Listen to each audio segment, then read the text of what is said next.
Hey friends, if you encounter the issue where Run as Administrator is not working on your Windows system, then please watch this video. Now let's say that I try to open some application as Run as Administrator and it's not working.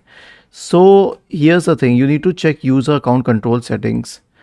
Search for user account control settings and open this and make sure that it is at the third option, because if it is lower then it will not even notify you. Then you can just open it straight away if you are already an administrator. If you want it, I mean, if you know what you're doing, then it's okay. Otherwise you can keep it at the third option. Okay, and then click on OK. The next solution is an SFC scan. Search for command prompt in the Windows search bar and click on Run as Administrator.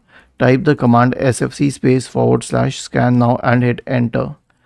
The next solution is a malware scan. Search for Windows Security in the Windows search bar and open Windows Security. Go to the Virus and Threat Protection tab on the list on the left hand side. In the right pane, select Scan options, select Full Scan and click on Scan now. The last solution is a clean boot.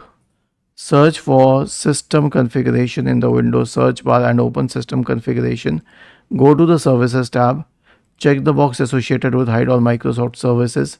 Click on Disable All. Click on Apply, OK, and finally restart the computer. Was this helpful? If yes, then please subscribe to the channel, and if not, then let us know in the comment section of the video on how we could help you further. Thank you for watching this video and have a nice day.